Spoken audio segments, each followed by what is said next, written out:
اب قربانی جو ہے کون کرے، یہ بات معلوم ہوگی جو کر سکتا ہے کرے. اب کتنی کرے، یہ بھی ایک سوال بہت آتا ہے لوگوں سے کہ بھائی ہم کتنی قربانی کرے، ایک آدمی کیا کرے. جیسا کہ اکثر جو بات ہوتی ہے کہ ایک گھر میں جتنے کمانے والے اتنے لوگ قربانی کرے. ٹھیک، بہرحال اصل مسئلہ کیا ہے تو یاد رکھ لیجئے، ایک گھر کی طرف سے اگر ایک قربانی بھی کر دی جائے، مطلب ایک حصہ، تو سب کی طرف سے کفایت کر جاتا ہے. ترمذی کی روایت ہے جس میں آپ صلی اللہ علیہ وسلم کی حدیث ہے. ابو ایوب انصاری اس حدیث کے راوی، انہوں نے فرمایا کہ اللہ کے رسول صلی اللہ علیہ وسلم کے زمانے میں، بلکہ واقعی یوں ہوا کہ وہ ایک مرتبہ گزرنے لگے اور تابعین تھے، کچھ تابعین کو دیکھا آپ نے، تابعین قربانی کرتے تھے تو کہا کہ تم جس طرح سے آج قربانی کرتے ہو ہم اس دور میں ایسی قربانیاں نہ کرتے، کیونکہ تابعین جب اس زمانے تک مال و دولت بہت آ گئی تھی تو ہر تابعین ایک قربانی کرتا اپنے، تو کہا ویسا ہم نہیں کرتے. اللہ کے رسول صلی اللہ علیہ وسلم کے زمانے میں ہم اپنی طرف سے اور اپنی گھر والوں کی طرف سے ایک بکری ذبح کرتے ہیں. تو انہوں نے کہا کہ ابو ایوب انصاری رضی اللہ عنہ فرماتے ہیں کہ ہم اللہ کے رسول صلی اللہ علیہ وسلم کے زمانے میں اپنی طرف سے اور اپنی گھر والوں کی طرف سے ایک بکری ذبح کرتے ہیں. تو اصل مسئلہ یہ ہے کہ ایک گھر کی طرف سے ایک قربانی. ٹھیک، آپ کو اللہ نے استاد دیا، آپ زیادہ کرنا چاہتے کیجئے. کہ اللہ کے رسول صلی اللہ علیہ وسلم نے ایک مرتبہ 100 اونٹ بھی ذبح کیے، مطلب 1000 حصے. ایک مرتبہ آپ نے عید پر 100 اونٹ بھی ذبح کیے، مطلب 1000 حصے ہوتے ہیں. ایک اونٹ میں چونکہ 10 حصے ہوتے ہیں، لیکن آپ نے ایک بھی وہ کیا، ایک بکرا بھی ذبح کیا آخر میں، جو کہ بہرحال انشاءاللہ تفصیلات آگے آئیں گی. تو اصل مقصد بتانے کا یہ ہے کہ ایک حصہ کفایت کر جائے گا، ایک جانور، مطلب اگر مینڈی ہے بکری ہے تو ایک جانور، اور اگر مینڈی اور بکری نہیں ہے تو ایک حصہ بھی بڑے جانور میں آپ اور آپ کے پورے گھر کی طرف سے کفایت کر جاتا ہے. یہ بات یاد رکھیے. اب بہت سی مرتبہ لوگ بولتے نہیں، ایک کمانے والے کے حساب سے ایک گھر کے مرد کے حساب سے ایک عورت، مطلب ایک گھر میں 10 لوگ ہیں تو 10 حصے، اور اتنی طاقت نہیں ہوتی تو آدمی بولتا پھر جانے دو یار، یہ چھوڑی دو، تو وہ قربانی نہیں کرتا. ایک گھر میں اگر ایک کمانے والا ہے تو وہ ایک حصہ پوروں کی طرف سے کفایت کر جاتا ہے. یاد رکھیے. اگر 2 کمانے والے ہیں، چونکہ دونوں کو اللہ نے استاد دیے، دونوں کرے، اور اللہ نے دونوں کو اور استاد دیے تو 2 حصے ڈالے. استاد زیادہ دیے تو ایک اونٹ ذبح کرے، 10 اونٹ ذبح کرے، کس نے روکا ہے؟ لیکن ایک حصہ بھی کفایت کر جاتا ہے. ٹھیک. اب اکثر یہ ہوتا ہے کہ ہر شخص ایک حصہ ڈالے. ٹھیک ہے، قربانی یہ جانور بھی چلے. بہت سی بار لوگ غلط باتیں بتا دیتے ہیں. تو میں ہمیشہ کہتا ہوں کچھ لوگوں کا مقصد آپ کی قربانی نہیں ہوتا ہے، کچھ لوگوں کا مقصد آپ کی قربانی نہیں ہوتا ہے، بس اس کا چمڑا ان کو چاہیے. اب آپ کیسا بھی جانور لائے، بس جلدی ذبح کر کے چمڑا میرے پاس، میرا مقصد ہے. کچھ لوگوں کا مقصد قربانی نہیں ہے، آپ کا چمڑے پہ صرف نظر ہے، تو آپ کو کچھ بھی کاٹنے لگائیں گے، کچھ بھی کرنے لگائیں گے، بس وہ چیز ہم کو مل جائے جو ہمارا کام ہے، وہ چمڑا لے لے. اس کو کوئی پرواہ نہیں آپ کی قربانی کیسی ہو رہی ہے، لنگڑا لولا سب کو جواب دیتے ہیں اور فتاوے بھی ایشو کر دیتے ہیں کہ بھائی یہ درست ہے. حتیٰ کہ ایک مرتبہ ایک آنکھ کا اندھا جانور ہے اور وہ کسی نے فتوا دیا درست ہے، فتوا بھی لے کر آیا بازار میں درست ہے، اس لیے کہ پیدا ہوا تو آنکھ والا تھا، بولے بعد میں اندھا ہوا تو چلتا.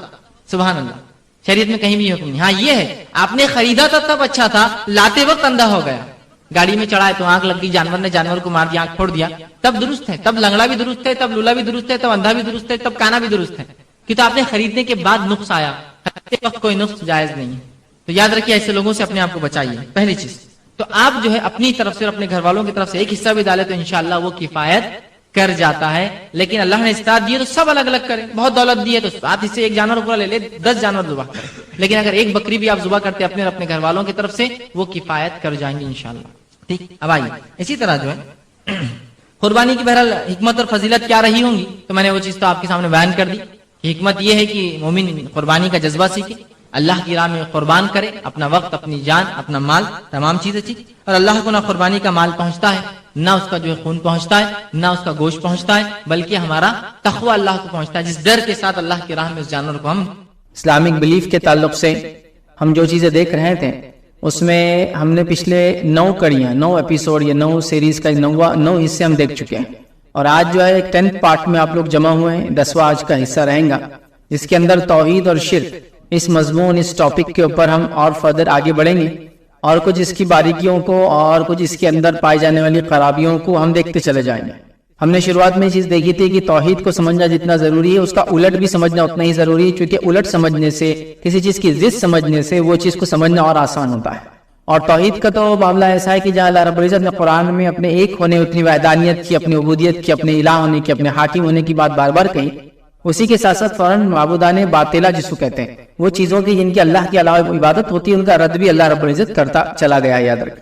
تو لہٰذا توحید کا ٹاپک جب تک شرک کو ہم نہ دیکھیں وہ مکمل نہیں ہوتا. یہ بات میں اس لیے کہہ رہا ہوں کہ ابھی ہم 10th سیشن میں آ چکے ہیں، 10th ایپیسوڈ چل رہا ہے. کچھ لوگ یہ سوال اٹھا سکتے ہیں کہ غلط کیا ہے بتانے کی کیا ضرورت ہے، صحیح کیا ہے آپ بتا دیں.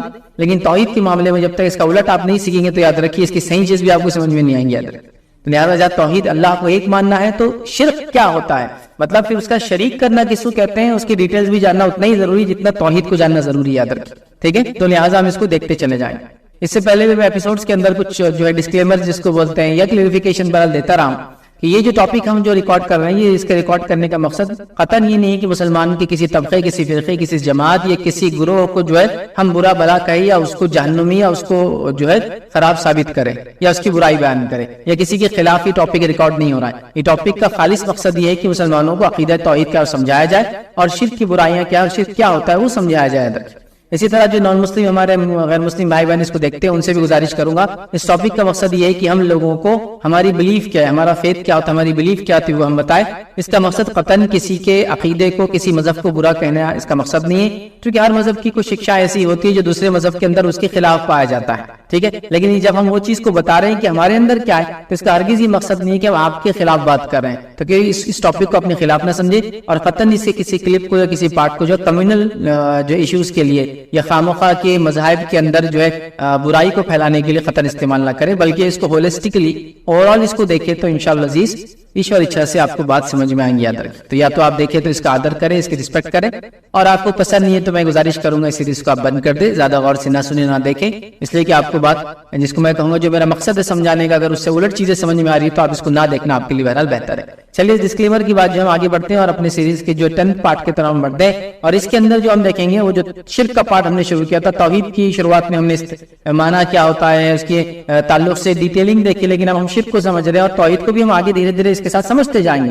لیکن جہاں ہم نے شرک کے کچھ پارٹ 3-4 پارٹس تک دیکھا، اس کے بعد ہم نے توحید کے اقسام دیکھتے چلے آ رہے ہیں، اور مختلف قسم کے جو شرک ہمارے سماج میں، ہمارے سوسائٹی میں، ہمارے کلچر میں، ہمارے ٹریڈیشنز میں، ہمارے ماحول میں، ہمارے علاقوں میں پائے جاتے ہیں، میں وہ رکھتا چلا جا رہا ہوں، جس میں تعویذ من کے، تاجے داغے، سیپی کوڑی اور اس کے بارے میں، اور پتھر اور جھاڑ اور پہاڑ، زندہ اور مردہ کے تعلق سے ہم نے تفصیلات دیکھی۔ پھر آخری جو ہم نے سیریز بہرحال دیکھی تھی اس میں ہم نے برکات کے تعلق سے بہرحال کچھ چیزیں دیکھی تھی، تبرکات کیا ہوتے ہیں، کیسے ہوتے ہیں، صحیح کیا اور غلط کیا۔ چلیے آگے آئیے اور اسی کی کڑی میں کوئی کڑی جوڑتے ہیں، غیر اللہ کے نام سے جانور ذبح کرنا، اس کے تعلق سے ہم دیکھیں گے اور کچھ تفصیلات آج اسی کے بارے میں آپ کے سامنے ڈسکس کروں گا اس ایپیسوڈ کے اندر۔ تو غیر اللہ کے لیے جانور ذبح کرنا یاد رکھیے شرک اکبر ہے، اس لیے کہ جانور کا ذبح کرنا یہ خالص اللہ رب العزت کے لیے ہی ہو سکتا ہے، یاد رکھیے، ٹھیک ہے؟ تو جو بھی اللہ کے علاوہ کسی کے لیے جانور ذبح کرتا ہے وہ شرک کہلاتا ہے اور یہ شرک اکبر ہے، یاد رکھیے۔ اور جانور کے ذبح کرنے سے میں سمجھتا ہوں آپ تمام کو معلوم ہے اس کا معنی کیا ہے کہ جانور کو ذبح کیا جائے، اللہ کا نام لے کر ذبح کیا جائے، اور ظاہر سی بات اس میں خون بہانا شامل ہوتا ہے، یاد رکھیے۔ اسی کو ذبیحہ کہتے ہیں، ذبح کرنا جس کو کہتے ہیں عام زبان میں، یاد رکھیے، ٹھیک ہے؟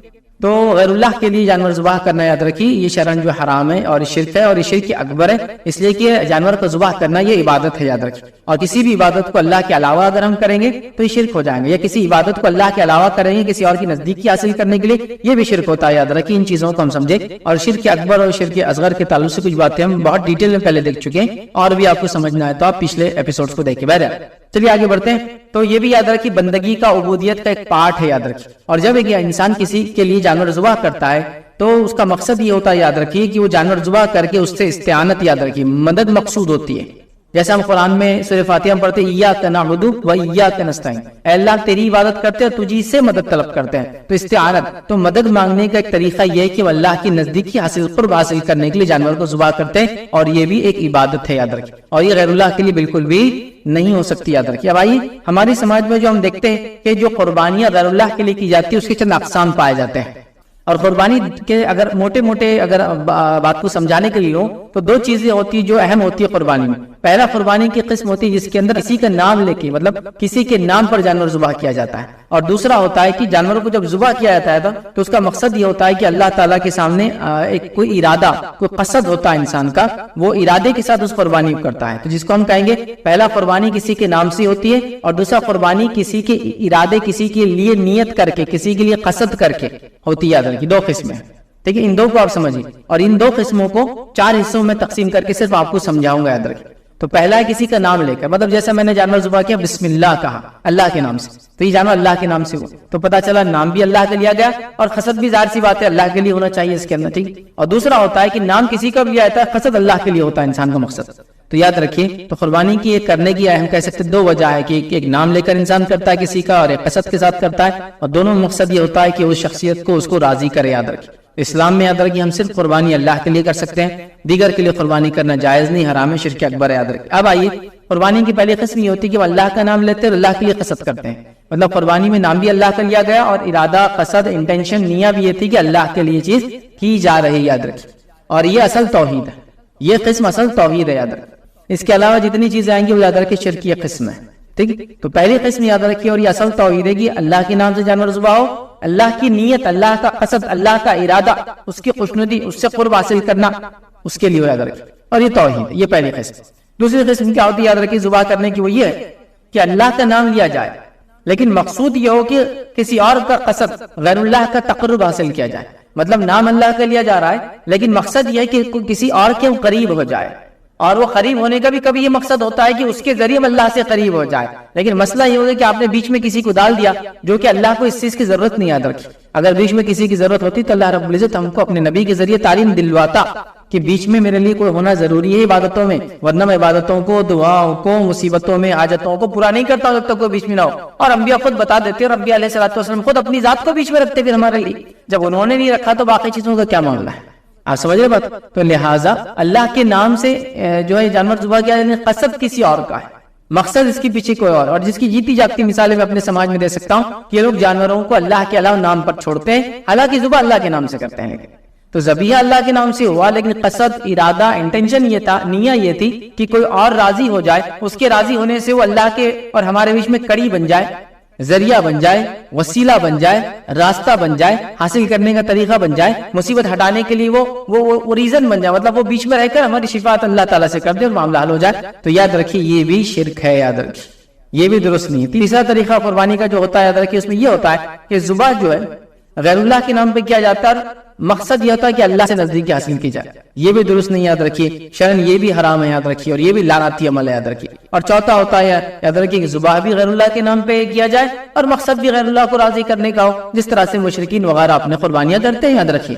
تو لہٰذا ہم اس چیز کو سمجھیں کہ قربانی اللہ کے نام سے ہو اور اللہ کو راضی کرنے قصد ہو، نہ بیچ میں کسی کی ضرورت ہو، نہ کسی اور کو بیچ میں خوش کرنا مقصد ہو، کسی اور کے نام سے بھی نہیں ہونا چاہیے. تو یاد رکھیں یہی خالص توحید ہے ایسی قربانی. اس کے علاوہ دیگر جو قربانیوں کے طریقے لوگ اختیار کرتے ہیں وہ درست نہیں. یاد رکھیے گو کبھی کبھار ہوتا ہے کہ نام اللہ کے لیا جاتا ہے لیکن مقصد انٹینشن یہ ہوتا ہے کسی اور کو راضی کیا جائے، پھر وہ راضی ہو کہ اللہ رب العزت کو اس کے بدلے میں راضی کرتا ہے، جس کے لیے اس بکرے، اس جانور کو کسی کے نام پر چھوڑا جاتا ہے، پھر اس کو مخصوص دنوں تک پالا جاتا ہے، پھر ایک مخصوص مقام پہ جا کے جو کہ کسی زندہ یا مردہ انسان کے، چرند پرند کے یا کسی اور بے جان اور جاندار چیز کے بنانے کا، موت کا یا پیدائش کا دن ہوتا ہے، وہاں لے جایا جاتا ہے. تمام لوگ مل کر وہاں جمع ہوتے ہیں، پھر اللہ کے نام سے ذبح ہوتا ہے لیکن مقصد ہے کہ کسی اور کا قرب حاصل کرے، پھر سب لوگ اس کو کھاتے ہیں. یہ شرعاً جائز نہیں. یاد رکھیں یہ حرام ہے اور یہی شرک ہے. یاد رکھیں یہی شرک ہے. کہ آگے ہم کچھ تفصیلات انشاءاللہ عزیز اور ڈیٹیل میں جو ہے دیکھیں گے. ٹھیک ہے. اب اللہ رب العزت قرآن میں کیا فرماتا ہے دیکھیے. اللہ فرماتا ہے سورہ انعام سورہ نمبر 6 آیت نمبر 121 میں اللہ فرماتا ہے کہتا ہے اور ایسے جانوروں میں سے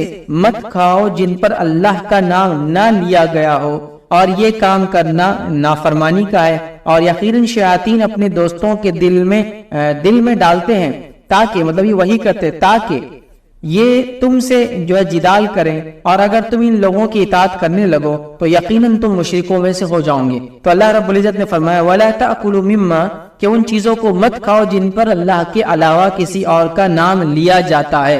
اور مشرکین جو ہے شیاطین ان مشرکوں کے دل میں بات ڈالتے ہیں. ٹھیک ہے. اپنے اولیاء کے دل میں وہی کرتے ہیں، ان تک میسج پہنچاتے ہیں، ان کے دل میں بات ڈالتے ہیں. اور اللہ رب العزت فرما رہا ہے کہ تم ان کی اطاعت نہ کرو اور صرف اللہ کی اطاعت کرو. ٹھیک ہے. تو یہاں اللہ رب العزت نے اس چیز کی وضاحت کی کہ اللہ کے علاوہ جن چیزوں کا نام لیا جاتا ہے جن جانوروں پر، ان کا کھانا ہمارے لیے درست نہیں، اور نبی اکرم صلی اللہ علیہ وسلم کو اس چیز سے منع کیا گیا. آئیے دوسرے مقام پہ اللہ کیا فرماتا ہے جو کہ بڑی مشہور اور معروف آیت ہے. اللہ فرماتا اور کہتا ہے، یہ بھی جو ہے سورہ انعام کی آیت 162 اور 163 ہے، جس میں اللہ نے فرمایا قل ان صلاتي ونسكي ومحياي ومماتي لله رب العالمين لا شريك له وبذلك امرت وانا اول المسلمين. اللہ فرماتا ہے کہتا ہے آپ فرما دیجئے کہ بالیقین میری نماز، میری ساری عبادت اور میرا جینا اور میرا مرنا یہ سب خالص اللہ تعالیٰ کے لیے ہے جو سارے جہانوں کا مالک ہے، اس کا کوئی شریک نہیں، اور مجھ کو اسی کا حکم ہوا ہے اور میں سب سے پہلے ماننے والوں میں سے ہوں. تو یہاں اللہ کے رسول صلی اللہ علیہ وسلم حکم ہوا قل ان صلاتي یقینا میری نماز، ونسکی اور میری قربانیاں. تو یہاں اللہ رب العزت نے نماز کے بعد نسک کی قربانی کا حکم دیا یا قربانی کے بارے میں تذکرہ کیا. اس سے پتہ چلا قربانی اللہ تعالیٰ کی عین عبادت ہے. یاد رکھیے چونکہ بہت سارے لوگ قربانی کو یہ ثابت کرنے پہ تلے ہوتے ہیں کہ اللہ کی سیدھی عبادت نہیں ہے، تو لہٰذا غیر اللہ کے لیے کی جا سکتی ہے، لیکن یاد رکھیے اللہ نے کیا فرمایا اپنے نبی کو، قل کہہ دیجیے ان صلاتی کی نماز بے شک، ونسکی اور میری قربانیاں، ومحیایا اور میرا جینا، ومماتی اور میرا مرنا، للہ رب العالمین، یہ تمام کے تمام جو ہے اس اللہ کے لیے سارے عالم کا رب ہے۔ تو یہاں بھی دیکھیے قربانی کا تذکرہ آ گیا۔ اسی طرح سورہ کوثر میں اللہ رب العزت کیا فرمایا، فصلی لربک وانحر، اے نبی صلی اللہ علیہ وسلم تو آپ اپنے رب کے لیے نماز پڑھیے اور قربانی کیجیے، آپ اپنے رب کے لیے نماز پڑھیے اور قربانی کیجیے۔ تو نماز کے ساتھ دیکھیے قربانی کا تذکرہ، اس سے پہلے بھی نماز کے ساتھ جو ہے قربانی کا تذکرہ آیا، تو پتہ چلا قربانی بھی اللہ رب العزت کی عبادت ہے۔ اب آئیے ایک صحیح مسلم کی روایت ہے، روایت چار لوگوں پہ لعنت ہے، میں ایک ہی رکھوں تاکہ تفصیلات میں ہم نہ جائیں۔ علی رضی اللہ عنہ فرماتے ہیں، کہتے ہیں نبی اکرم صلی اللہ علیہ وسلم نے فرمایا کہ مجھے 4 باتیں بتائی گئی ہے کہ اللہ تعالیٰ نے ان 4 لوگوں پر لعنت کی ہے۔ 4 باتیں بتائی گئی، اس میں پہلا فرمایا لعنت کی اللہ نے شخص پر جو کاٹے جانور کو سوا اللہ کی اور کسی اور کے لیے، مطلب اللہ تعالیٰ نے لعنت کی اس شخص پر جو جانور کو ذبح کرے اللہ کے علاوہ کسی اور کے لیے۔ اور ظاہر سی بات ہے لعنت کا معنی ہوتا ہے، لعنت ایک قسم کی بد دعا ہے جس میں اللہ کو یہ کہتے ہیں کہ اسے تمام خیر سے محروم کر دے۔ جب میں کسی کہوں گا لعنت ہے تجھ پر، اس کا معنی اللہ تجھے خیر سے بھلائی سے محروم کر دے۔ اور ظاہر سی بات ہے وہی کام انسان کو خیر اور بھلائی سے محروم کر سکتی جو کبائر میں سے وہ یاد رکھیے بڑا گناہ، اور یہ تو یاد رکھیے شرک ہے۔ تو اللہ کے رسول صلی اللہ علیہ وسلم نے اس حدیث کے مطابق لعنت کی اس شخص پر جو غیر اللہ کے لیے جانور ذبح کرے۔ اب جو میں نے کہا تھا کہ غیر اللہ کے لیے جانور ذبح ہو رہا، اللہ کے نام سے ہو رہا، لیکن قصد کسی اور کا ہو، ارادہ کسی اور کا ہو، جگہ کوئی ایسی طے کر کے آپ کریں، مقام اور ایک وقت آپ کوئی طے کر لے، سمجھ رہا، جو کہ شریعت نے نہیں بتایا، شریعت نے بتا دیا عقیقہ کا ایک وقت ہے آپ اس کے لیے کر رہے ہیں، قربانی کا ایک وقت ہے ان ایام میں آپ کر رہے ہیں، لیکن جہاں نہیں بتایا، گائیڈ لائنز نہیں دی آپ، لیکن مخصوص کر کے خاص کر کے اس کو کرنے کی کوشش کرتے ہیں، ٹھیک ہے، اور اس کا مقصد یہی ہوتا ہے کہ اللہ کے لیے، نام اللہ کا ہوتا ہے، لیکن ایک جگہ طے کر لی جاتی ہے، وہاں کوئی ایک چیز بنی ہوتی ہے جس میں کوئی زندہ انسان یا کوئی فوت شدہ انسان ہوتا ہے، پھر اس کے پاس ایک مخصوص وقت میں چاہے اس کی پیدائش کا یا اس کے انتقال کا وہ دن ہوتا ہے، یا کوئی ارادہ جو آپ نے کر رکھا ہے کہ میں اللہ کے نام سے فلاں جگہ پہ قربانی کروں گا، حالانکہ وہاں لوگ آ کر غیر اللہ کے لیے قربانی کرتے ہیں، غلط کام کرتے ہیں، تو ایسی جگہ قربانی نہیں ہوتی، چونکہ قربانی کی عبادت ہے۔ یہاں ایک روایت دیکھیے جس کے اندر غیر اللہ کے نام پر قربانی کی گئی اور اس کا نتیجہ کیا ہوا وہ ہم دیکھتے ہیں۔ روایت کا علماء کا کلام ہے، ضعیف ہے، اور یہ امام بیہقی نے اس بات کو روایت کیا شعب الایمان میں، اور جو ہے طارق بن شہاب رضی اللہ عنہ اس کے راوی فرماتے ہیں اور کہتے ہیں سلمان فارسی رضی اللہ عنہ نے کہا ایک شخص ایک مکھی کی وجہ سے جنت میں گیا اور ایک شخص ایک مکھی کی وجہ سے جو ہے جہنم پہنچا۔ لوگوں نے کہا وہ کیسے؟ آپ نے فرمایا 2 آدمیوں کا ایک قوم پر گزر ہوا جس کا ایک بت تھا، وہ کسی کو وہاں سے چڑھاوا چڑھائے بغیر گزرنے کی اجازت نہ دیتے تھے۔ ان لوگوں نے ان میں سے ایک سے کہا چڑھاوا چڑھاؤ، اس نے کہا میرے پاس چڑھانے کے لیے کچھ بھی نہیں ہے۔ انہوں نے کہا تمہیں جو ہے یہ کام ضرور کرنا ہوگا، خواہ ایک مکھی کیوں نہ چڑھاؤ، مطلب ضروری تم کو ایسے گزرنا ہے تو یہ کرنا ہوگا۔ اس نے ایک مکھی چڑھاوا چڑھا دی، ان لوگوں نے اس کا راستہ چھوڑ دیا اور اسے آگے جانے کی اجازت دے دی، وہ اس مکھی کے سبب جہنم میں پہنچ گیا۔ ٹھیک ہے، انہوں نے دوسرے سے کہا تم بھی کوئی چڑھاوا چڑھا دو، اس نے کہا میں تو اللہ کے سوا کسی کے واسطے کوئی چڑھاوا نہیں چڑھاؤں گا، انہوں نے اسے قتل کر دیا، یاد رکھیے، اور یہ شخص جو ہے سیدھا جنت میں پہنچ گیا۔ تو پتہ چلا ایک مکھی کے غیر اللہ کے نام پر چڑھانے کی وجہ سے، قربانی دینے کی وجہ سے ایک انسان جہنم رسید ہو گیا، اور دوسرے انسان نے غیر اللہ کے نام پر ایک مکھی بھی نہ چڑھائی جس کے نتیجے میں وہ جنت میں چلا گیا چونکہ اسے مار دیا گیا۔ اب کوئی یہ سوال کر سکتا ہے کہ یار یہ تو جبرن ہوا، اس کو کہا گیا کہ ہم راستہ نہیں چھوڑیں گے، جانے نہیں دیں گے، تو زبردستی میں تو کوئی کام ہو جائے تو شریعت اس کو معاف کرتی ہے، لیکن یہ واقعہ پچھلی شریعتوں سے ہے اور ہو سکتا ہے اس کے اندر اس معاملے میں یہ گنجائش نہ رہی ہوں گی کہ مجبور بھی کر دیا جائے تو انسان ایسا کرے۔ جیسا کہ ہم بہت ساری باتیں جانتے ہیں، موسیٰ علیہ السلام کے زمانے ہم جانتے ہیں اللہ تعالیٰ نے ایک فکس مقام رکھا تھا، صرف نماز وہیں ہوتی تھی، اور ایک فکس جگہ تھی یاد رکھی وہیں قبول ہوتی تھی، اور وضو کے لیے پانی کنڈیشن ہی تھا، لیکن اس امت کے لیے کیا ہوا، تیمم کی سہولت دی گئی اور ساری زمین کو سجدہ گاہ بنا دیا گیا سوائے قبرستان اور جو ہے بیت الخلاء کو چھوڑ کر، ہے نا، تو شریعتیں بدلتی ہیں۔ تو یہ پچھلی شریعت کا تو کوئی اب اس سے یہ نہ کرے ارے یہ تو زبردستی تھا، زبردستی کسی سے کرایا جائے تو یہ کیوں؟ اس شریعت کے اندر یاد رکھیے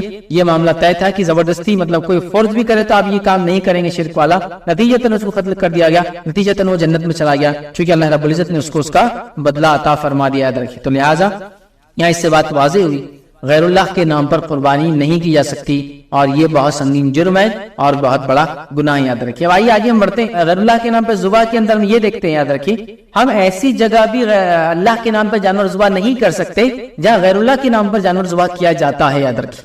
جو اس کے بارے میں کچھ ایکسپلینیشن میں پہلے رکھ چکا ہوں تھوڑا سا آگے. تو وہ باتیں ہم دیکھتے ہیں کہ ایسی جگہ ایسا مقام جہاں آپ اللہ کا نام لے کے تو کر رہے ہیں لیکن وہاں غیر اللہ کے نام پہ لوگ جانور ذبح کرتے ہیں، جس سے ہوتا یہ ہے کہ مشابہت قائم ہوتی ہے، جس سے ہوتا یہ ہے کہ اشتراک نظر آتا ہے، مطلب آپ کو برابر مشترک نظر آتے ہیں اس کام میں، یا پھر مشابہت جیسی ہوتی ہے کہ بھائی یہ بھی تو یہاں قربانی کر رہا اب بڑے غلط ہے اور یہ بھی تو یہی قربانی کر رہا اور آپ بڑے صحیح ہیں، یہ کیسے ہو سکتا ہے؟ تو ایسی جگہ چونکہ یہاں شک اور شبہ ہوتا ہے، اللہ کے رسول صلی اللہ علیہ وسلم نے جہاں مشرکین قربانی کرتے تھے، جہاں مشرکین کچھ چیزیں ایسی کرتے تھے جو غیر اللہ کے لیے ہوتی تھی، وہاں مسلمانوں کو بھی ایسے کام کرنے کی اجازت نہیں دی بلکہ ان کو روکا. آئیے بہت ساری چیزیں ہم کو اس تعلق سے ملتی ہے، میں چند باتیں آپ کے سامنے رکھتا ہوں، یاد رکھیے جہاں غیر اللہ کے لیے کوئی کام ہوتا ہے وہ اللہ کے لیے وہ کام نہیں کرنا چاہیے. اس کے لیے پہلی بات ہم دیکھیں گے سورہ توبہ سورہ نمبر 9 اور اس کی آیت نمبر 108 دیکھیں گے. اللہ فرماتا ہے لا تقم فیہ ابدا، اللہ کے رسول صلی اللہ علیہ وسلم کو حکم آ رہا ہے کہ آپ وہاں کبھی کھڑے مت ہونا. کہاں کھڑے مت ہونا؟ ایکچولی ہوا یہ تھا کہ منافقوں نے ایک مسجد تعمیر کر لی اور ان کا ارادہ یہ تھا کہ اس مسجد کو بنانے کا مقصد یہ تھا کہ یہاں ہم کیا کریں گے، نبی اکرم صلی اللہ علیہ وسلم کے خلاف پلاننگ کریں گے، مسلمانوں کے خلاف پلاننگ کریں گے. اب مسجد نبوی میں جاتے ہیں تو وہاں نماز کے لیے جاتے ہیں تو مسلمان وہاں ہوتے ہیں اور وہ ہماری پلاننگ سن لیتے ہیں، پھر ملنے کا الگ سے موقع بھی نہیں ملتا ہے. تو ہم کیا کریں گے، بہانہ بنا لیں گے کہ اللہ کے رسول صلی اللہ علیہ وسلم وہاں ذرا مسجد دور پڑتی ہے تو ہم ایک مسجد ذرا اپنے گھروں کے اطراف میں بنا لیتے ہیں، نماز کے لیے آسانی ہوں گی. نبی اکرم صلی اللہ علیہ وسلم کو اللہ حکم دے رہا ہے لا تقم فیہ ابدا، اے نبی آپ کبھی مت کھڑے ہونا اس مسجد کے اندر. کیوں نہیں کھڑے ہونا؟ کہ اللہ فرماتا ہے کہتا ہے آپ کبھی اس میں کھڑے نہ ہونا، البتہ جس مسجد کی بنیاد اول دن سے تقوی پر رکھی گئی ہو وہ اس لائق ہے کہ آپ وہاں کھڑے ہو. جس مسجد کی بنیاد تقوی کی بنیاد پہ ہوئے نبی آپ وہاں کھڑے ہو سکتے ہیں، اس مسجد میں آپ کھڑے مت ہونا. پھر آگے فرمایا اللہ نے فیہ رجال یحبون ان یتطہروا واللہ یحب المتطہرین. اللہ فرماتا اور کہتا ہے اور ایسے آدمی ہیں کہ جو خوب پاک ہونے کو پسند کرتے ہیں اور اللہ تعالیٰ خوب پاک ہونے والوں کو پسند کرتا ہے. تو ایسی مسجد میں آپ کبھی مت کھڑے ہونا جس کا مقصد تقویٰ نہ ہو. تو کوئی ایسی جگہ ہم صحیح کام بھی نہیں کر سکتے جو جگہ صحیح نہ ہو، یا جہاں غلط کام ہوتا ہے وہاں صحیح کام بھی آپ نہیں کر سکتے چونکہ وہاں مشابہت قائم ہو جاتی ہے، چونکہ وہاں یکسانیت نظر آتی ہے، اشتراک جیسی کوئی چیز نظر آتی ہے. ٹھیک ہے، تو اس بات کو ہم کو سمجھنا ہے. اور مسجد چونکہ اللہ تعالیٰ کی مخالفت میں تھی، نبی اکرم صلی اللہ علیہ وسلم مخالفت میں بنی تھی، مسلمانوں کے خلاف چال بازیوں کے لیے بنی تھی، اللہ رب العزت اس میں حکم دیا کہ وہاں کھڑے نہ ہو. آئیے دوسرا واقعہ دیکھتے ہیں. ثابت بن ضحاک رضی اللہ عنہ جو بیان کرتے اور کہتے ہیں، یہ سنن ابو داؤد کی روایت ہے، رسول اللہ صلی اللہ علیہ وسلم کے زمانے میں ایک شخص نے نظر مانی. کیا نظر مانی؟ کہ وہ بوانا، ایک جگہ کا نام ہے، بوانا نامی ایک جگہ پر اونٹ ذبح کرے گا. اب وہ شخص نبی اکرم صلی اللہ علیہ وسلم کے پاس آیا، اس نے عرض کیا کہ میں نے بوانا میں اونٹ ذبح کرنے کی نظر مانی ہے. تو نبی اکرم صلی اللہ علیہ وسلم نے سے کچھ سوالات پوچھے. سنیے اب، کیا جاہلیت کے بتوں میں سے کوئی بت وہاں تھا جس کی عبادت کی جاتی تھی؟ اس شخص نے جب نظر مانگی کہ مقام پر ذبح کروں گا تو نبی اکرم صلی اللہ علیہ وسلم پوچھتے ہیں کیا جاہلیت میں کوئی بت تھا جس کی یہ لوگ قربانی کیا کرتے تھے یا وہاں اس کی عبادت کی جاتی تھی؟ تو لوگوں نے کہا نہیں. ٹھیک، پھر آپ صلی اللہ علیہ وسلم نے فرمایا کیا کفار کی عیدوں میں سے کوئی عید وہاں منائی جاتی تھی؟ عید مطلب بار بار جو دن آتا ہے جس کو منایا جاتا ہے، تو کیا کوئی ایسی عید تھی جو منائی جاتی تھی اس جگہ پر؟ لوگوں نے کہا نہیں. تو رسول اللہ صلی اللہ علیہ وسلم نے فرمایا اپنی نظر پوری کرو، البتہ گناہ کی نظر پوری کرنا جائز نہیں، اور نہ اس چیز میں نظر ہے جس کا آدمی مالک نہیں ہوتا. تو یہاں نبی کریم صلی اللہ علیہ وسلم نے پھر ان کو اجازت دی اپنی قربانی کرنے کا، لیکن پہلے ویریفائی کرایا کہ یہاں مشرک اپنی قربانیاں نہیں کرتے تھے. دور جہالت میں ایسی کوئی چیز نہیں ہوتی تھی، کوئی ایسے کام نہیں ہوتے تھے جہاں مشرکین جمع ہوتے تھے بار بار عید کا دن، جیسے عید کہتے بار بار آنے والی چیز کو. ٹھیک ہے، جیسے عید آتی ہے ہماری بار بار ہر سال آتی ہے. ٹھیک ہے، تو جب آپ نے اس کو کنفرم کیا تب اجازت دی، ورنہ اس سے پہلے اجازت نہیں دی. تو اس سے پتہ چلا، یاد رکھیے کہ ہم ایسی جگہ قربانی اللہ کے نام پہ بھی نہیں کر سکتے جہاں لوگ غیر اللہ کے نام پہ کام کرتے، قربانیاں کرتے، نظر مانگتے، نیاز کرتے، منتیں پوری کرتے جو اللہ کے لیے نہیں ہوتی. تو لہٰذا ایسی جگہ ہم بھی اپنی قربانیاں نہ کریں جہاں غیر اللہ کے لیے لوگ قربانی کرتے ہیں، اور قربانیاں خالص اللہ کے لیے کریں.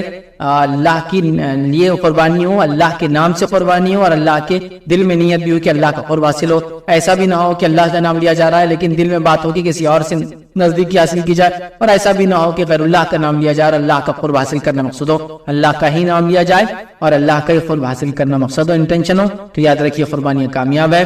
تو میں گزارش کروں گا اپنی قربانیوں کے معاملے میں بڑے محتاط رہے، اور اللہ کے علاوہ کبھی جو ہے قربانیاں کسی اور کے لیے ہم نہ کریں، ورنہ یہ ہمارے دنیا میں خسارہ اور آخرت میں بہت بڑے خسارے کا بہرحال ذریعہ بنے گا. اسی پر اپنی بات کو ہم ختم کریں گے. اللہ رب العزت سے دعا ہے کہ اللہ سبحانہ تعالیٰ ہم تمام کو جو کچھ سنا گیا اور کہا گیا عمل کی توفیق عطا فرمائے، ہم تمام کو خالص توحید پر قائم قائم رکھے اور شرک سے ہماری حفاظت کرے. جب تک ہمیں زندہ رکھے اسلام اور ایمان پر زندہ رکھے, خاتمہ ایمان پر ہو. وآخر دعوانا الحمد للہ رب العالمین. سبحان ربک رب العزت عما یصفون وسلام علی المرسلین والحمد للہ رب العالمین. شیخ آپ نے بولے کہ قربانی ایسی جگہ بھی نہیں کر سکتے جہاں پہ غیر مسلم قربانی کرتے یا پھر غیر اللہ کے نام سے کرتے. بقرعید میں شیخ یہاں پہ گورنمنٹ نے سلائٹر ہاؤس بنائے ہوئے, وہاں پہ ہر کوئی آ کے مطلب قربانی کرتا, تو اپنے کو بھی وہی کرنا پڑتا. اگر گھر میں چپکے سے بھی کر لے معلوم پڑا تو فائن مارتے شیخ بہت بڑا. تو اس کا کیسا ہوگا؟ جزاک اللہ. دیکھیں بھائی نے سوال کیا کہ قربانی جب ہوتی ہے تو آج کل گورنمنٹ نے سلاٹر ہاؤس بنا دیے تاکہ قربانیاں وہاں کی جائے. یاد رکھیے اس کا کوئی تعلق جو ہے ہمارے عقیدے سے نہیں, بلکہ وہ حکومت کی طرف سے سہولت ہے تاکہ شہر کا ماحول پاکیزہ رہے اور آلودگی سے شہر بچتا رہے. اس کے علاوہ وہاں دوسری طرف کرانے کا ان کو کوئی مقصد نہیں. سمجھ آئے بات کو. اور سلاٹر ہاؤس ایسی جگہ ہوتے ہیں جہاں غیر اللہ کے نام سے قربانی کی بھی نہیں جاتی, نہ ایسی جگہیں ہوتی جہاں مشرکین اپنے جانور ذبح کرتے ہیں, بلکہ وہ خاص بنائے جاتے ہیں. اور اکثر میجورٹی یہ دیکھا گیا کہ مسلم آبادیاں زیادہ ہوتی ہے اور زیادہ چونکہ نان ویج وہی کھاتی ہے. یاد رکھیے ایک طرح سے جہاں ان کی میجر آبادیاں ہیں, ٹھیک ہے, جہاں نان مسلم آبادیاں وہ بھی کھاتی ہے, اس میں کوئی ڈاؤٹ نہیں. ہندوستان کے اندر جتنی بڑی آبادی رہتی ہے ہمارے ملک میں, اکثریت نان مسلم زیادہ کھاتے ہیں نان ویج مسلمانوں کے مقابلے میں. یاد رکھیے پرسنٹیج والی یاد رکھیے. بٹ جہاں مسلمانوں کی آبادی تو سلاٹر ہاؤس مسلمانوں کے لیے جنرلی بنائے جاتے ہیں اور وہاں وہی لوگ ذبح کرتے ہیں اور بعد میں جو ہے نان مسلم ان سے خرید کے لیتے ہیں. تو لہٰذا وہاں کوئی بھی ایسا شائبہ نہیں ہے, مشابہت نہیں ہے, کوئی ڈر نہیں ہے, حکومت کا کوئی برا مقصد نہیں ہے, بلکہ وہ صرف سہولت دینے, چیزوں کو مانیٹر کرنے اور کچھ قسم کے جانور چونکہ ہندوستان میں بائیں ذبح کرنا وہ اس کو چیک کرنے کے لیے کرتے ہیں. صاف صفائی کا بھی خیال ہو جاتا ہے, تو صرف وہ اس مقصد سے. تو وہاں کرنے میں انشاءاللہ ایسا کوئی بھی جس کو کہیں گے برائی نہیں ہے, مذائقہ نہیں ہے یا کوئی حرج نہیں انشاءاللہ. ایسا کوڑی اور اس کے بارے میں اور پتھر اور جھاڑ اور پہاڑ زندہ اور مردہ کے تعلق سے ہم نے تفصیلات دیکھی. پھر آخری جو ہم نے سیریز بہرحال دیکھی تھی اس میں ہم نے برکات کے تعلق سے بہرحال کچھ چیزیں دیکھی تھی. تبرکات کیا ہوتے ہیں, کیسی ہوتے ہیں, صحیح کیا اور غلط کیا. چلیے آگے آئیے اور اسی کی کڑی میں کوئی کڑی جوڑتے ہیں. غیر اللہ کے نام سے جانور ذبح کرنا, اس کے تعلق سے ہم دیکھیں گے اور کچھ تفصیلات آج اسی کے بارے میں آپ کے سامنے ڈسکس کروں گا اس ایپیسوڈ کے اندر. تو غیر اللہ کے لیے جانور ذبح کرنا یاد رکھیے شرک اکبر ہے, اس لیے کہ جانور کا ذبح کرنا یہ خالص اللہ رب العزت کے لیے ہی ہو سکتا ہے. یاد رکھیے ٹھیک ہے. تو جو بھی اللہ کے علاوہ کسی کے لیے جانور ذبح کرتا ہے وہ شرک کہلاتا ہے اور یہ شرک اکبر ہے. یاد رکھیے. اور جانور کے ذبح کرنے سے میں سمجھتا ہوں آپ تمام کو معلوم ہے اس کا معنی کیا ہے کہ جانور کو ذبح کیا جائے, اللہ کا نام لے کر ذبح کیا جائے, اور ظاہر سی بات اس میں خون بہانا شامل ہوتا ہے. یاد رکھیے اسی کو ذبیحہ کہتے ہیں, ذبح کرنا جس کو کہتے ہیں عام زبان میں. یاد رکھیے ٹھیک ہے. تو غیر اللہ کے لیے جانور ذبح کرنا یاد رکھیے یہ شرعاً جو حرام ہے اور یہ شرک ہے اور یہ شرک اکبر ہے, اس لیے کہ جانور کا ذبح کرنا یہ عبادت ہے. یاد رکھیے. اور کسی بھی عبادت کو اللہ کے علاوہ اگر ہم کریں گے تو یہ شرک ہو جائیں گے, یا کسی عبادت کو اللہ کے علاوہ کریں گے کسی اور کی نزدیکی حاصل کرنے کے لیے یہ بھی شرک ہوتا ہے. یاد رکھیے ان چیزوں کو ہم سمجھیں. اور شرک اکبر اور شرک اصغر کے تعلق سے کچھ باتیں ہم بہت ڈیٹیل میں پہلے دیکھ چکے ہیں, اور بھی آپ کو سمجھنا ہے تو آپ پچھلے ایپیسوڈز کو دیکھیں. بہرحال چلیے آگے بڑھتے ہیں. تو یہ بھی یاد رکھیے بندگی کا عبودیت کا ایک پارٹ ہے. یاد رکھیے. اور جب ایک انسان کسی کے لیے جانور ذبح کرتا ہے تو اس کا مقصد یہ ہوتا ہے یاد رکھیے کہ وہ جانور ذبح کر کے اس سے استعانت, یاد رکھیے مدد مقصود ہوتی ہے. جیسے ہم قرآن میں سورہ فاتحہ پڑھتے ہیں ایاک نعبد و ایاک نستعین, اے اللہ تیری عبادت کرتے ہیں اور تجھی سے مدد طلب کرتے ہیں. تو استعانت, تو مدد مانگنے کا ایک طریقہ یہ ہے کہ وہ اللہ کی نزدیکی حاصل قرب حاصل کرنے کے لیے جانور کو ذبح کرتے ہیں, اور یہ بھی ایک عبادت ہے. یاد رکھیں. اور یہ غیر اللہ کے لیے بالکل بھی نہیں ہو سکتی. یاد رکھیے. اب آئیے ہماری سماج میں جو ہم دیکھتے ہیں کہ جو قربانیاں غیر اللہ کے لیے کی جاتی ہے اس کے چند اقسام پائے جاتے ہیں. اور قربانی کے اگر موٹے اگر بات کو سمجھانے کے لیے لوں تو دو چیزیں ہوتی جو اہم ہوتی ہے قربانی میں. پہلا قربانی کی قسم ہوتی ہے جس کے اندر کسی کا نام لے کے مطلب کسی کے نام پر جانور ذبح کیا جاتا ہے, اور دوسرا ہوتا ہے کہ جانور کو جب ذبح کیا جاتا ہے تو اس کا مقصد یہ ہوتا ہے کہ اللہ تعالیٰ کے سامنے ایک کوئی ارادہ کوئی قصد ہوتا ہے انسان کا, وہ ارادے کے ساتھ اس قربانی کو کرتا ہے. تو جس کو ہم کہیں گے پہلا قربانی کسی کے نام سے ہوتی ہے, اور دوسرا قربانی کسی کے ارادے کسی کے لیے نیت کر کے کسی کے لیے قصد کر کے ہوتی ہے. یاد رکھیے دو قسمیں. ٹھیک ہے. ان دو کو آپ سمجھیں, اور ان دو قسموں کو 4 حصوں میں تقسیم کر کے صرف آپ کو سمجھاؤں گا. یاد رکھیے. تو پہلا ہے کسی کا نام لے کر, مطلب جیسا میں نے جانور ذبح کیا بسم اللہ کہا اللہ کے نام سے, تو یہ جانور اللہ کے نام سے ہوا, تو پتا چلا نام بھی اللہ کا لیا گیا اور قصد بھی ظاہر سی بات ہے اللہ کے لیے ہونا چاہیے اس کے اندر. ٹھیک. اور دوسرا ہوتا ہے کہ نام کسی کا بھی لیا جاتا ہے, قصد اللہ کے لیے ہوتا ہے انسان کا مقصد. تو یاد رکھیے تو قربانی کی ایک کرنے کی ہم کہہ سکتے 2 وجہ ہے کہ ایک نام لے کر انسان کرتا ہے کسی کا, اور ایک قصد کے ساتھ کرتا ہے, اور دونوں میں مقصد یہ ہوتا ہے کہ اس شخصیت کو اس کو راضی کرے. یاد رکھیے اسلام میں یاد رکھیے ہم صرف قربانی اللہ کے لیے کر سکتے ہیں, دیگر کے لیے قربانی کرنا جائز نہیں, حرام ہے, شرک اکبر ہے. یاد رکھیے. اب آئیے قربانی کی پہلی قسم یہ ہوتی ہے کہ وہ اللہ کا نام لیتے ہیں اور اللہ کے لیے قصد کرتے ہیں. مطلب قربانی میں نام بھی اللہ کا لیا گیا اور ارادہ، قصد، انٹینشن، نیہ بھی یہ تھی کہ اللہ کے لیے چیز کی جا رہی، یاد رکھیے. اور یہ اصل توحید ہے، یہ قسم اصل توحید ہے، یاد رکھیے. اس کے علاوہ جتنی چیزیں آئیں گی وہ یاد رکھیے شرکیہ قسم ہے. ٹھیک، تو پہلی قسم یاد رکھیے اور یہ اصل توحید ہے کہ اللہ کے نام سے جانور ذبح ہو، اللہ کی نیت، اللہ کا قصد، اللہ کا ارادہ، اس کی خوشنودی، اس سے قرب حاصل کرنا، اس کے لیے یاد رکھیے. اور یہ توحید ہے، یہ پہلی قسم. دوسری قسم کیا ہوتی ہے یاد رکھیے ذبح کرنے کی؟ وہ یہ ہے کہ اللہ کا نام لیا جائے لیکن مقصود یہ ہو کہ کسی اور کا قصد، غیر اللہ کا تقرب حاصل کیا جائے. مطلب نام اللہ کا لیا جا رہا ہے لیکن مقصد یہ ہے کہ کسی اور کے قریب ہو جائے. اور وہ قریب ہونے کا بھی کبھی یہ مقصد ہوتا ہے کہ اس کے ذریعے اللہ سے قریب ہو جائے. لیکن مسئلہ یہ ہوگا کہ آپ نے بیچ میں کسی کو ڈال دیا جو کہ اللہ کو اس چیز کی ضرورت نہیں. یاد رکھیے اگر بیچ میں کسی کی ضرورت ہوتی تو اللہ رب العزت ہم کو اپنے نبی کے ذریعے تعلیم دلواتا کہ بیچ میں میرے لیے کوئی ہونا ضروری ہے عبادتوں میں، ورنہ میں عبادتوں کو، دعاؤں کو، مصیبتوں میں، حاجتوں کو پورا نہیں کرتا ہوں جب تک کوئی بیچ میں نہ ہو. اور انبیاء خود بتا دیتے، اور انبیاء علیہ الصلوۃ والسلام خود اپنی ذات کو بیچ میں رکھتے پھر ہمارے لیے. جب انہوں نے نہیں رکھا تو باقی چیزوں کا کیا معاملہ ہے؟ آپ سمجھ رہے بات؟ تو لہٰذا اللہ کے نام سے جو ہے جانور ذبح کیا یعنی قصد کسی اور کا ہے، مقصد اس کے پیچھے کوئی اور جس کی جیتی جاگتی مثالیں میں اپنے سماج میں دے سکتا ہوں کہ یہ لوگ جانوروں کو اللہ کے علاوہ نام پر چھوڑتے ہیں، حالانکہ ذبح اللہ کے نام سے کرتے ہیں.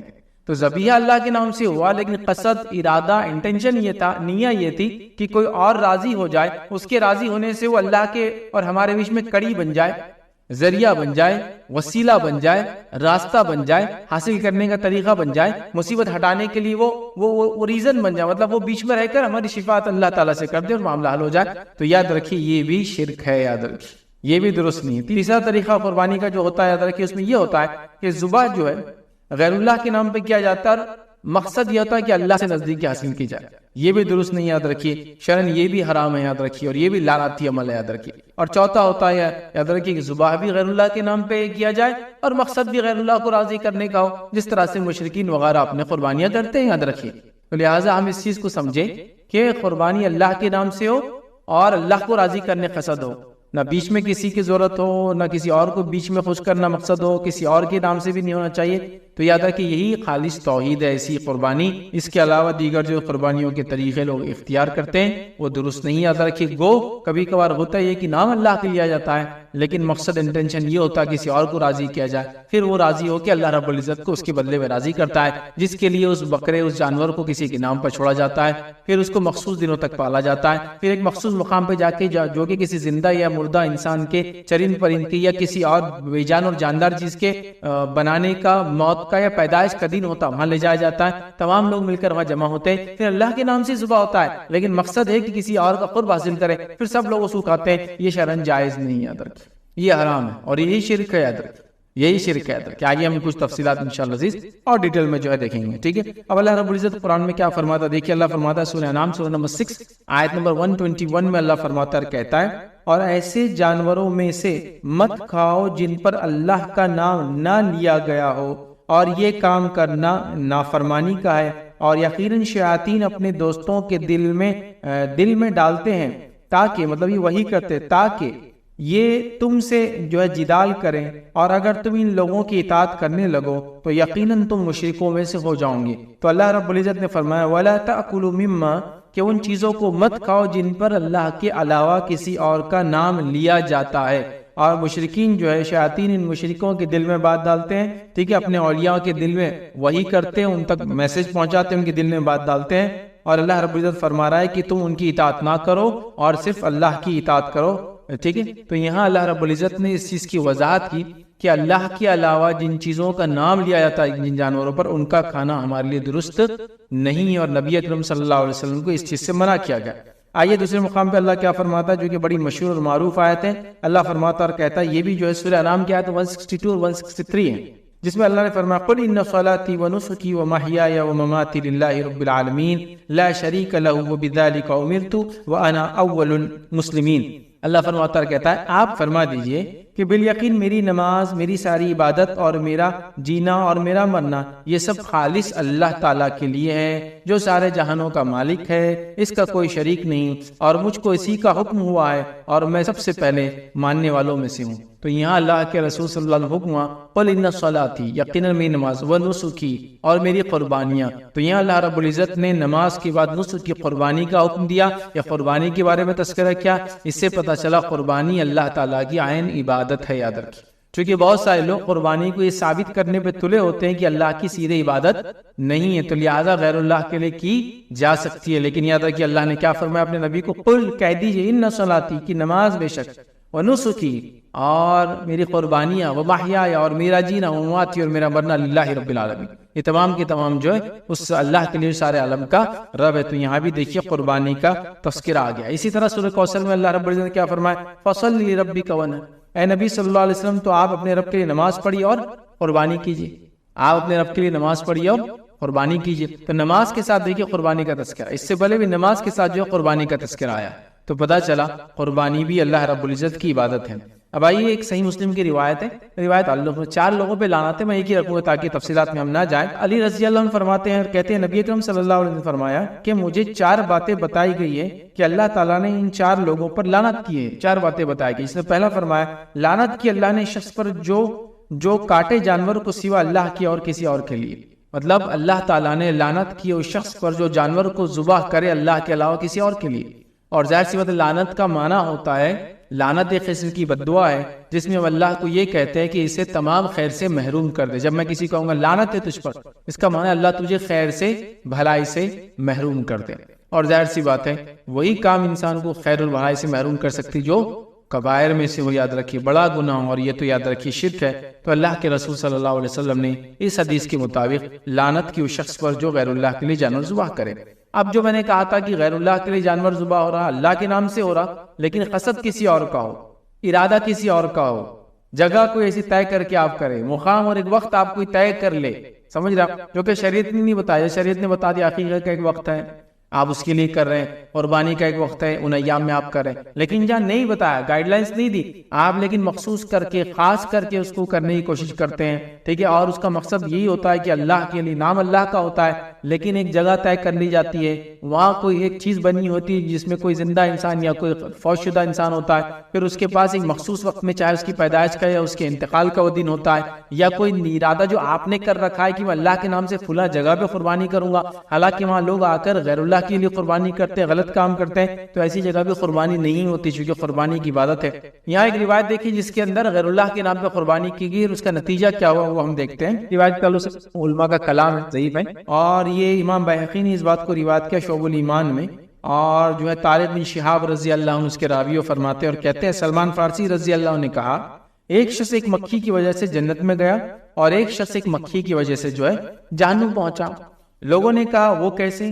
آپ نے فرمایا 2 آدمیوں کا ایک قوم پر گزر ہوا جس کا ایک بت تھا، وہ کسی کو وہاں سے چڑھاوا چڑھائے بغیر گزرنے کی اجازت نہ دیتے تھے۔ ان لوگوں نے ان میں سے ایک سے کہا چڑھاوا چڑھاؤ، اس نے کہا میرے پاس چڑھانے کے لیے کچھ بھی نہیں ہے۔ انہوں نے کہا تمہیں جو ہے یہ کام ضرور کرنا ہوگا، خواہ ایک مکھی کیوں نہ چڑھاؤ، مطلب ضروری تم کو ایسے گزرنا ہے تو یہ کرنا ہوگا۔ اس نے ایک مکھی چڑھاوا چڑھا دی، ان لوگوں نے اس کا راستہ چھوڑ دیا اور اسے آگے جانے کی اجازت دے دی، وہ اس مکھی کے سبب جہنم میں پہنچ گیا۔ ٹھیک ہے، انہوں نے دوسرے سے کہا تم بھی کوئی چڑھاوا چڑھا دو، اس نے کہا میں تو اللہ کے سوا کسی کے واسطے کوئی چڑھاوا نہیں چڑھاؤں گا، انہوں نے اسے قتل کر دیا، یاد رکھیے، اور یہ شخص جو ہے سیدھا جنت میں پہنچ گیا۔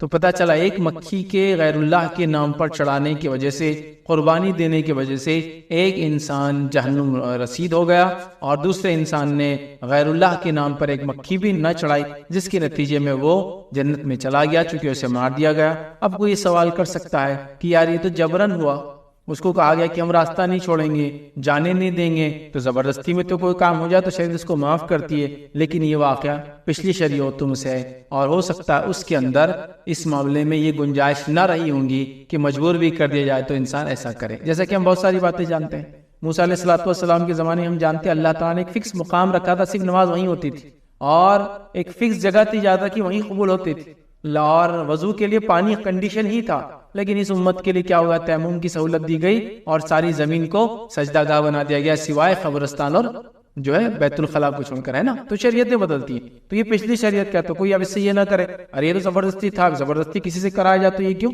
اس شریعت کے اندر یاد رکھیے یہ معاملہ طے تھا کہ زبردستی مطلب کوئی فورس بھی کرے تو آپ یہ کام نہیں کریں گے شرک والا. نتیجتاً اس کو قتل کر دیا گیا, نتیجتاً وہ جنت میں چلا گیا چونکہ اللہ رب العزت نے اس کو اس کا بدلہ عطا فرما دیا. یاد رکھیے. تو لہٰذا یہاں اس سے بات واضح ہوئی غیر اللہ کے نام پر قربانی نہیں کی جا سکتی اور یہ بہت سنگین جرم ہے اور بہت بڑا گناہ. یاد رکھیے. اب آئیے آگے ہم بڑھتے ہیں. غیر اللہ کے نام پہ ذبح کے اندر ہم یہ دیکھتے ہیں, یاد رکھیے ہم ایسی جگہ بھی اللہ کے نام پہ جانور ذبح نہیں کر سکتے جہاں غیر اللہ کے نام پر جانور ذبح کیا جاتا ہے. یاد رکھیے جس کے بارے میں کچھ ایکسپلینیشن میں پہلے رکھ چکا ہوں تھوڑا سا آگے. تو وہ باتیں ہم دیکھتے ہیں کہ ایسی جگہ, ایسا مقام جہاں آپ اللہ کا نام لے کے تو کر رہے ہیں لیکن وہاں غیر اللہ کے نام پہ لوگ جانور ذبح کرتے ہیں, جس سے ہوتا یہ ہے کہ مشابہت قائم ہوتی ہے, جس سے ہوتا یہ ہے کہ اشتراک نظر آتا ہے. مطلب آپ برابر